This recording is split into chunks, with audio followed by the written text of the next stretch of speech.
បាទសូមគោរពសួស្តីបងប្អូនជាទីស្រឡាញ់របស់គ្នាបាទនៅឃ្លាំងទីនេះគឺយើងឯកទេសឡានអាឡឺម៉ង់គេបាទ Mercedes Benz បងប្អូនឆ្នាំផលិតគឺចាប់ពីឆ្នាំ015ទៅបាទនៅខាងមុខខ្ញុំនេះបាទមានចំនួន4គ្រឿងបាទមានផ្លាកលេខបាទនិងមានក្រដាសពុនបាទមានខ្មៅ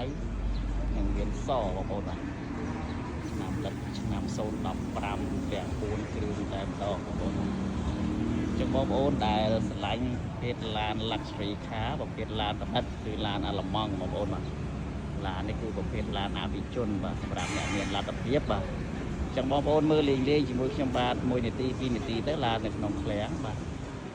នៅឃ្លាំងនេះគឺសិតតែឡានទំនើបទាំងអស់បងប្អូនបាទអាឡឺម៉ង់របស់កូរ៉េបាទនិងឡានជប៉ុនឡានអាមេរិកបាទនេះគឺ Kia Carnival បាទឆ្នាំផលិត022និង021បងប្អូនបាទមានសមមានប្រាក់ហ្គាសសាំងហើយបងប្អូនណាខ្មៅនេះមកសុទ្ធបាទសនេះគឺហ្គាសសាំងបងប្អូនបាទមួយនេះបាទគឺប្រភេទ Toyota Alphard បាទឆ្នាំផលិត015ប្រភេទក្នុងខ្មៅកៅអីធំ Executive Lounge បងប្អូនបាទ option របស់វាគឺ Executive Lounge អញ្ចឹងយើងមានចំនួន2គ្រឿងដែរបាទប្រភេទក្តាស់ពុនដូចគ្នាបងប្អូនដែលចង់បានឡានទំនើបបាទប្រភេទ minivan ប្រភេទ sedan បាទគឺនៅទីនេះទាំងអស់បងប្អូនបាទបងប្អូនចង់បងរំលោះវាយដូរអីបាទយកមកបងប្អូនមានទាំងអស់បាទឡានកូរ៉េឡានអាមេរិកឡានអាឡឺម៉ង់ឡានជប៉ុនបាទមួយនេះគឺប្រភេទ Toyota Hiace បងប្អូនយើងមានចំនួន2គ្រឿងដែរឆ្នាំផលិតរបស់វាគឺឆ្នាំផលិត013ទាំង2គ្រឿងបងប្អូនបាទនេះវាជាប់គ្នានេះពណ៌សទាំងពីរបាទ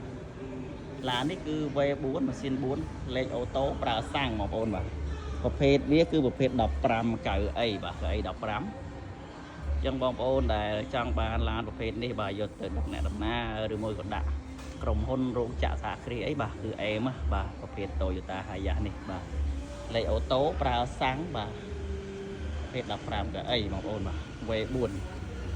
បាទនៅខាងនេះបាទប្រភេទ Kia Carnival ប្រើម៉ាស៊ូតបាទនាំចូលពីកូរ៉េបាទនេះគឺស្ពេចកូរ៉េបាទមិនមែនឡានក្រុមហ៊ុនទេគឺឡានកូរ៉េបងប្អូនបាទអញ្ចឹងយើងមានចាប់ពីឆ្នាំ015រហូតដល់022បងប្អូនបាទចំពោះ Kia Carnival សិតតែប្រភេទក្តារពុនទាំងអស់បងប្អូនបាទមានពណ៌កដោប្រមេះ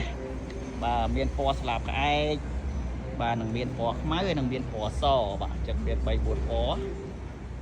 បាទមួយនេះគឺឆ្នាំផលិតវាគឺឆ្នាំផលិត020បាទប្រភេទ Grand Starex ក្តារពុនដូចគ្នាបងប្អូនបាទអញ្ចឹងនៅទីនេះគឺប្រភេទឡានទំនើបទាំងអស់បងប្អូនបាទបងប្អូនចង់បងរំលោះវាយដូរទិញដាច់អីបាទជួយមកបងប្អូនឡានគឺអត់ខ្វះទេប្រភេទឡានប្រណិតនៅទីនេះទាំងអស់បងប្អូនណានៅទីនេះទាំងអស់បាទចឹងបងប្អូនចង់កំងក៏បានឲ្យយើងយកពីកូរ៉េមកក៏បានឲ្យយើងយកពីជប៉ុនមកក៏បានបាទកំងបាននៅទីនេះអញ្ចឹងសម្រាប់ព័ត៌មានបន្ថែមគ្រប់ឡានគ្រប់ option ទាំងអស់បាទបងប្អូនបាទមើលវីដេអូហើយអាចជួយតាក់ទងតាមលេខទូរស័ព្ទឆាតចូល page ឬមួយក៏តាក់ទងមកផ្ទាល់តែម្ដងបាទទីតាំងនៅខណ្ឌសែនសុខរាជធានីភ្នំពេញបងប្អូននេះយើងកំពុងតែរៀបចំបាទ Toyota Hiace កំពុងតែរៀបចំកៅអីវាយចូលហើយដាក់ចូលហើយបាទអញ្ចឹងអត់ខ្វះទេឡានទំនើបនៅទីនេះបងប្អូនណាអូខេហើយអ្នកទាំងអស់គ្នាបាទព័ត៌មានបន្ថែមខលតាមលេខមកបាទ